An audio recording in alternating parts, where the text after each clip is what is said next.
During his granddaughter, Macy's funeral, Thomas was almost unable to contain his grief. He just wasn't ready to let go of his granddaughter yet. He had to see her one more time. When he thought that no one was looking, Thomas reached down and opened her casket. What he hoped would be a comforting final goodbye was suddenly something straight out of his nightmares. He quickly yelled for his family to come. No one could believe what Thomas had seen. But before we start, make sure to subscribe if you haven't, and hit that notification bell so that you won't miss any new stories. Thomas's mind raced as he tried to comprehend what he had just seen. Family and friends gathered around, confused by Thomas's outburst. They decided to bring in the priest. He would probably be the one who would really know what was going on. Priest John completely froze up when he saw it. He knew he had not been allowed to open the casket at the coroner's request, and now he understood why. John turned his attention to Macy's parents. He told them he was not going to let the casket be buried. Instead, he called the police. But Macy's parents had different ideas. But what detail did Thomas notice in the casket? Why did her parents react this way? And what was the secret they were hiding? The death of little Macy Greenwood was devastating news for the small town in rural Arkansas, and nobody expected something like this to happen in their ever-so-quiet town. The news was even on the front page of the daily local newspaper, but the cause of death was shrouded in mysteries. Macy's parents told the press that her death had been caused because of a car accident, and the most shocking of all was the fact that the driver didn't stop the vehicle to help the girl. There was overwhelming sympathy from the town for the grieving family. Besides the identity of the driver who had allegedly killed poor Macy, there were some more questions about her death. Some of these questions had to do with her parents' behavior since they refused to talk about the whole incident. The funeral was scheduled to take place in 2 days, and Macy's family wanted to prepare a beautiful ceremony to say a worthy goodbye. But that day, many more details would be revealed about the car accident. Macy's parents and all the other citizens in their town were very religious. Therefore, they decided that the funeral ceremony would take place in the local church, the town's pride. On the day of the funeral, the church was full of people. Poor Macy was at the foot of the altar in a closed casket, just like her parents had requested. Macy's grandfather, Thomas, was standing next to the casket just as the funeral was about to start. He knew that her parents wanted the casket to remain closed, but he could not help but open it and take one last look at her. Everybody in the church was waiting for the priest to start his speech, but they were suddenly all focusing on Thomas. He gasped and could barely keep himself from letting out a scream that would echo through the entire church. Several friends and relatives jumped up and rushed to Thomas, wanting to give him the support he needed to get through this difficult time. He knew he couldn't tell anybody about what he had seen just yet. Macy's parents had already asked everybody not to open the casket, but Thomas had chosen to ignore their wish. She was his granddaughter after all. Didn't he deserve to see her one more time? Priest John had been standing right next to Thomas as he opened the casket, so he had seen the same thing as well. He didn't want to make the situation seem any weirder than already was, so he invited the attendees to stand up, row by row, and come to the altar to pay their respects and say their goodbyes. While the attendees were paying their respects, John quickly went into the back room of the church to get his phone. He knew he needed to alert the police in order to investigate what happened there. While the priest waiting to be put through to the right police department, Macy's parents stormed into the back room. They looked terrified, and they carefully closed the door behind them. Obviously, they didn't want anybody else to witness this. They started bargaining with the priest not to call the police or tell anybody about what he had seen in the casket. They were offering him anything they could offer, and Macy's father even threatened the old man. The whole situation was very weird, and he wanted to figure out what had happened here. When the line finally connected to the police department, Priest John's doubts disappeared, and he was sure of what he had to do. He asked the police to come to the church right away, saying that he needed to show them something important. He stood firmly in front of the parents and told them, "Send everyone home quickly. They should be gone before the police arrive." But the parents were not ready to give up, and they tried one last time to persuade the priest to call off the police. Then suddenly Macy's parents locked the door, and the priest's face turned pale. What were they going to do to him?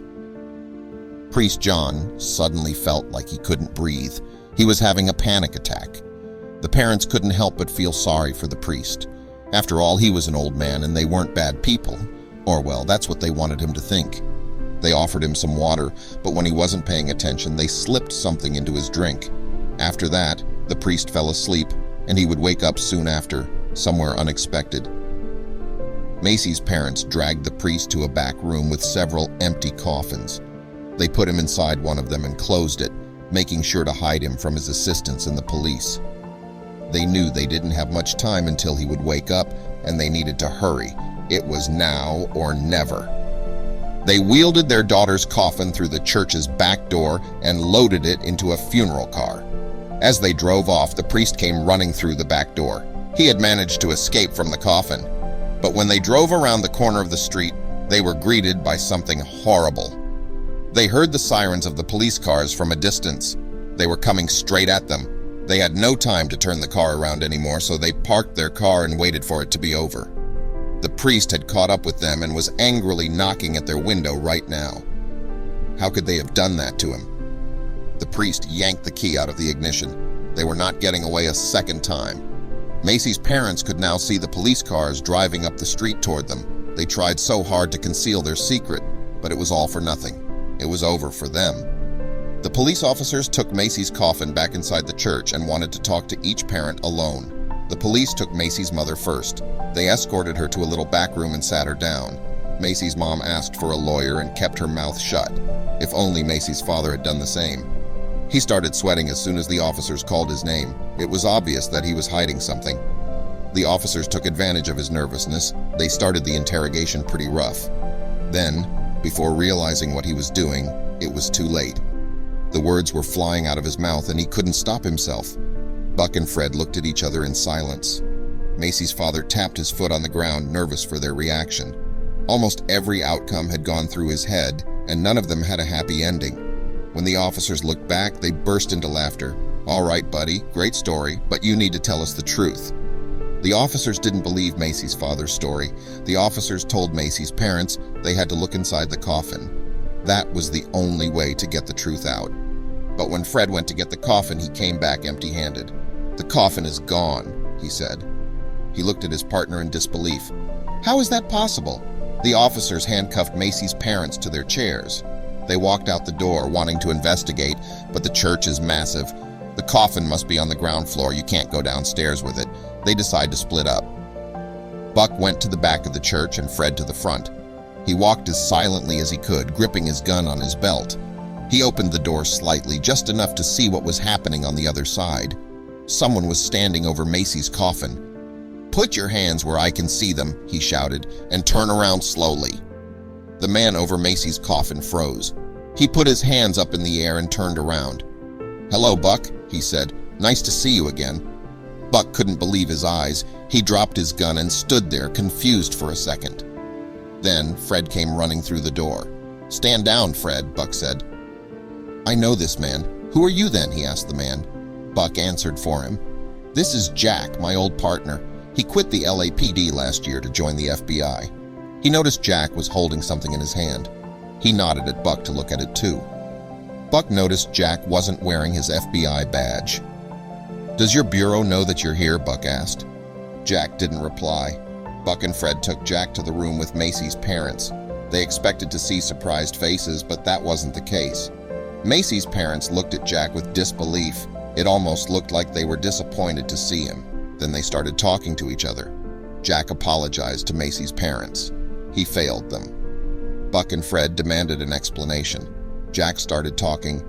"It all started when I met Macy's parents at a parents' meeting. My daughter goes to the same school as Macy did. We became friends and confided in each other. I told them about a special operation I was working on," Jack continued. "It was top secret, but I needed their help.